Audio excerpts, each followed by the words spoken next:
I'm Themistode, FightHype.com here with Jamaine Ortiz. How you doing today, brother? Doing good, man. All right. Have you got a chance to kind of, soak everything in from your Lomachenko fight or not quite yet, man?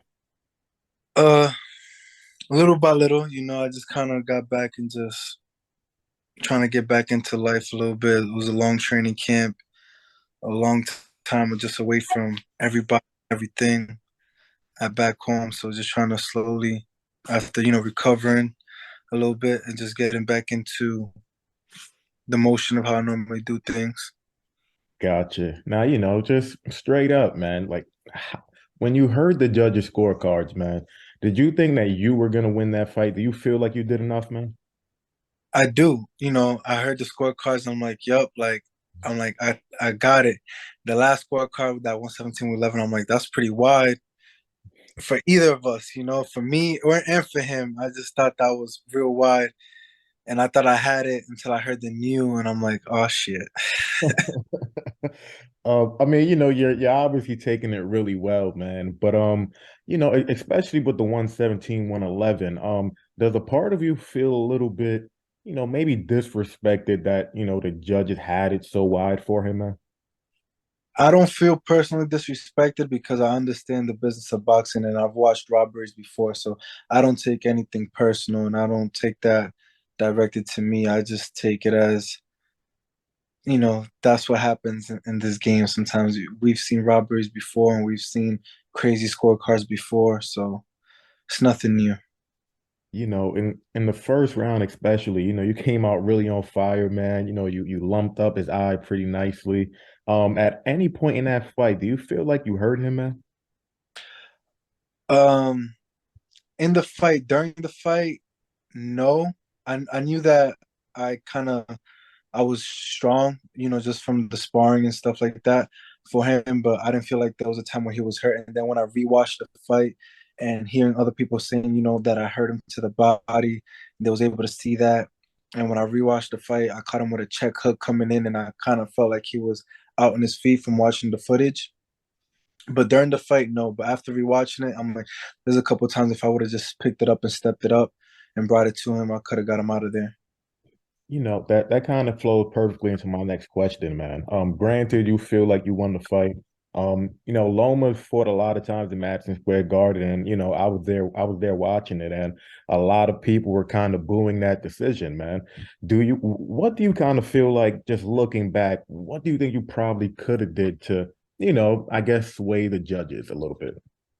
Uh, I could have, him being me being technically the challenger is tough because I had my title on the line, Mhm. and but him being Loma, me being, beat a champion, even though he's not a champion but former champion, I should have came in with that beating a championship mentality, beating a champion and winning those last few rounds, winning the championship rounds, and a little bit doing more of a dominating performance where I just kind of felt like I did enough to just win and not to dominate.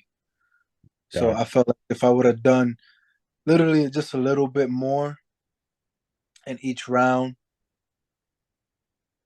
because I never felt like he dominated it. Even the rounds that he did win, I don't feel like he dominated those rounds. I just feel like he just won them by being a little bit more active, not by really dominating me. So I just feel like if I picked up a little bit more action, a couple more combinations, just two or three, just really about a little bit, because I don't feel like he did so much more than me, I would have won.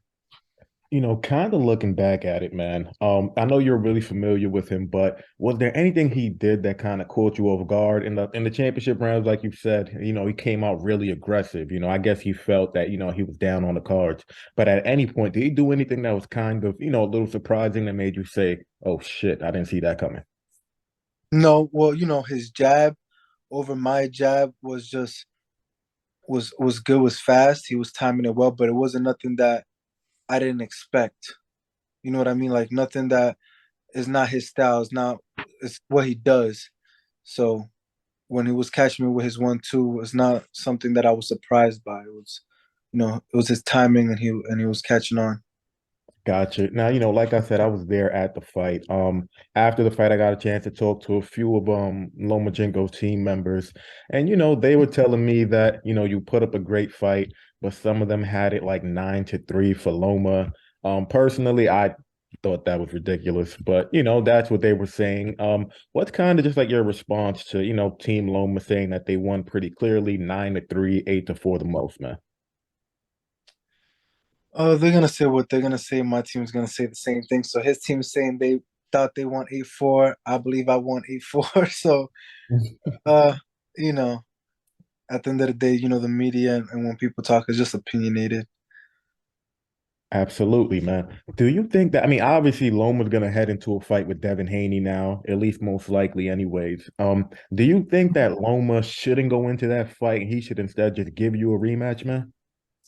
Oh man, I would love a rematch. If he was to give me a rematch, I think that would be a more interesting fight for the fans. I think they'll be more interested in seeing that. And,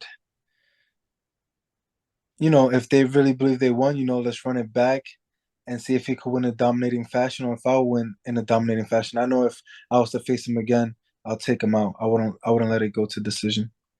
Ironically enough, Devin Haney and his dad was right there watching ringside. And, like I saw them like literally standing up when you had like Loma against the ropes, and, kind of teeing off on him and stuff like that. And Devin did come out pretty recently and said, that 117, 111 scorecard was like pretty ridiculous. But, Loma goes into a fight now with Devin Haney. Who would you kind of favor in that fight, man? Uh, I'm probably gonna favor Devin,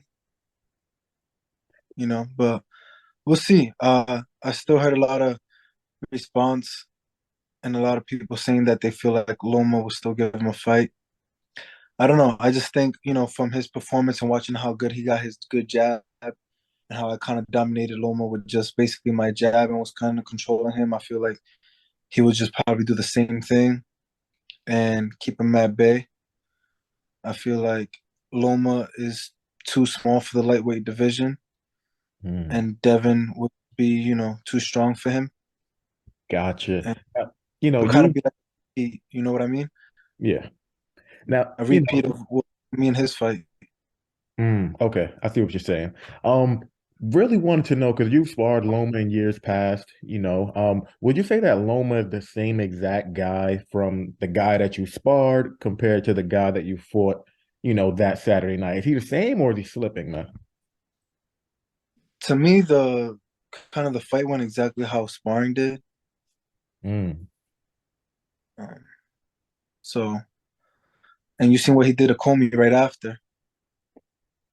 fair point. Definitely a fair point, man. I know I would love to know that, like, in like the championship rounds, I know you said when you were fighting Loma, I know you said that you felt that, you did enough probably to just win a close decision. But looking back on, I know you said that you also do kind of regret maybe not putting your foot on the gas pedal a little bit more and going for it. Um, would you say that it was more so fatigue on your end, reasoning why you didn't put the pedal to the metal, or was it just like I know I already got him. I probably won like 8 rounds. I'm okay. Let me just get this decision, man. Yeah, yeah, it was more like that. I wasn't fatigued at all, and I think that's where I fucked up. I should have never thought like that. Should never think like that. But I really felt good and confident that I really had a lot of rounds in the bag. I thought they were clear, at least when I was in the ring. Um, yeah, but no, fatigue was not one of the issues at all. Did you? I don't want to say that you like surprised yourself or anything like that, but that was the biggest fight of your career by far, the biggest stage. Tons of people watch that fight. And you obviously have like a lot of confidence in yourself. Like I remember talking to you like during the fight week, and I remember I told you like, yo, you're like the calmest dude I've ever seen. So, you were extremely calm. But, when you kind of look back at that fight, do you kind of feel like, damn, like I was really kind of schooling Loma. There was nothing he could do with me. Were you kind of surprised overall with just how well and how easy, I guess, you were making it look? No, I wasn't surprised by it because I knew that's what was gonna happen. That's why I was so confident and so calm. Uh, no, I wasn't surprised. There was something else I'm gonna say. Repeat that question one more time.